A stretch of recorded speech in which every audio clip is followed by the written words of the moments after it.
Tony, look at this. In February of 2006, a house and lot prize wasn't just a gimmick, it was a live reset button. The host didn't just want a studio audience for a TV variety show's first year anniversary, he wanted a movement. He invited an entire country to the stadium in Pasig City called the Ultra in the Philippines. People didn't just show up, they settled in, driven by the desperate hope of winning the promised prizes. Thousands of the city's poorest, parents clutching toddlers, and elderly leaning on canes, and entire families camped on the brick and concrete for days under the scorching sun and rain. It was a logistical siege of human desperation before the cameras even turned on. But here's the head scratcher, Tony. The production saw the numbers. They knew the crowd was so much more than the stadium's capacity. Instead of the hard stop, the bid for more faces on camera kept the hype going. The lure wasn't a game. It was a survival race. And Tony, a survival race in a confined space is just the blueprint for disaster. Welcome to Balthazar and Tony's God-Awful History. Today, we're looking at the cost of a spectacle. On February 4, 2006, those gates were built for sports fans, slow and steady. But the game shows love the big reveal. To get that perfect shot for the broadcast, thousands were kept in a state of high-stress anticipation. You had a crowd primed by desperation, heat, and the promise of ₱1,000,000. When one single gate opened at 6 a.m., physics took over.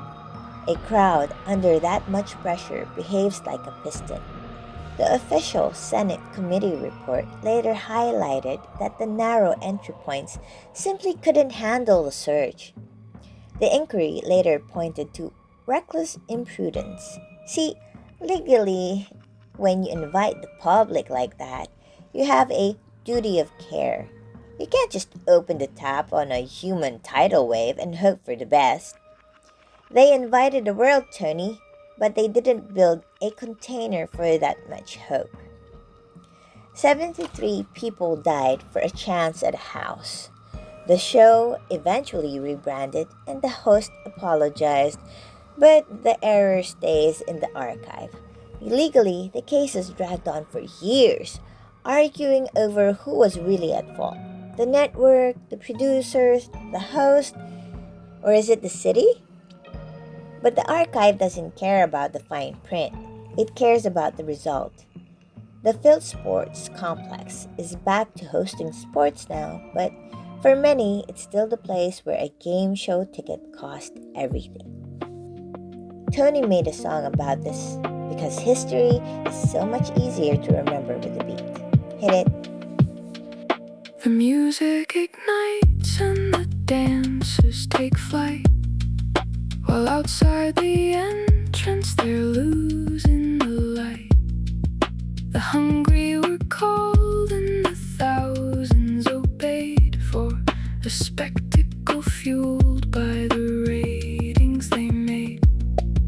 The camera stayed live for the broadcast success, ignoring the weight of the human distress.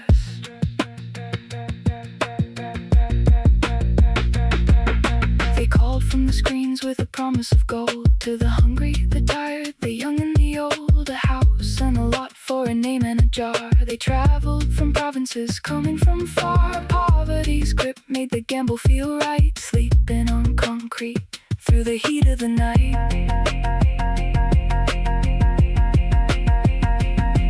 3 days on the pavement with no shade or rest, putting their weary endurance to the test. The organizers watched as the thousands swelled high under a burning and pitiless sky. The gates turned to grinders as the pressure gave way, but the cameras were rolling to start off the day.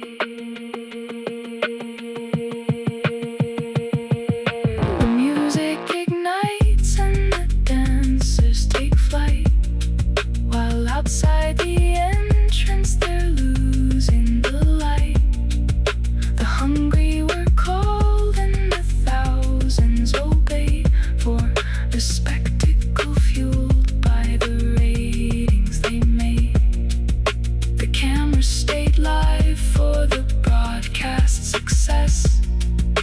ignoring the weight of the human distress.